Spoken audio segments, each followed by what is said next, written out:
Sa Good Vibes, kung magsilingan native products ang Bacolod Central Market, ang bagsakan sa mga native nga produkto gikan sa iban nga mga banwa kag syudad. Kumusta bala ang negosyo dito? Yaring report ni Romeo Subaldo. Sang sano ang ulihin mo nga sulod sa Central Market sa Bacolod? Kung diri ka mag-agi sa entrance sa may Gonzaga Street, sugataon ka sa mga native nga mga produkto. Nakahibalo ka mo bala nga ang ini nga mga bags ang himo sa Calatrava, ang iba naman himo sa Escalante City. Tanan nga makita mo nga native nga mga produkto nga gina-display gikan sa nagkalain-lain nga parte sa Negros Occidental, ang iban gani gikan pa sa Cebu. Kilala diri ang Central Market halin sa mga basket, banig, paypay nga silhig, kalo, kuyab, higot kag native nga mga brutangan sa suga sarang makita diri. Ang amay ni Jose Barredo Jr. ang una nga nagbaligya sa mga native nga mga produkto sa Central Market.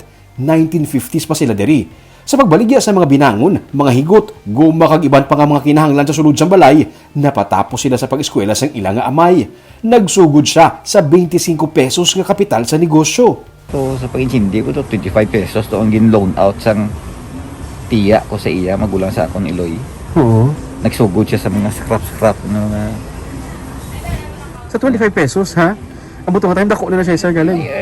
mga mid-50s, siyempre dako na iya. Oo. Parang ko nagsugod na siya sa mga iron product la, mga binangon, amo na. Ayaw mama mo niyo. Sa una, halos tanan, diri nagabakal sang kinahanglanon sa sulod sang balay.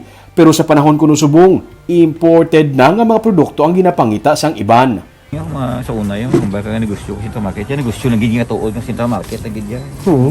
Tisubong yung kadamo na kompetensya, may Taiwanese na, may Korean na. Dili mismo sunod. Sa guway. Sa nagwada. Gani, amat-amat nga nagakapatay ang local businesses. Pareho sa mga magagmay nga mga mangunguma, apektado man sila sa pag-import sa mga produkto. Dako tani nga bulig ang subsidy gikan sa gobyerno para sa pag-survive. Pero sa gihapon, padayon na sila sa pagpaningwa. Buhi-buhi ka lang may enough lang nga makabakal ka sa imo nga day to day. Kabayad ka sa mga bills mo da. Mga da. To sili nga maka builo gid kami masend mong kabataan mo sa Manila nga mga school, forget about it. Hindi nakasarang. Hindi na. Gani, dakuid nga bulig ang pagsuporta sa local products. Kung nagasuporta sa parehos nila nga mga negosyante, nagabulig man ini sa mga tagagwa sa Bacolod nga naga-deliver sa ilang mga produkto diri sa Central Market.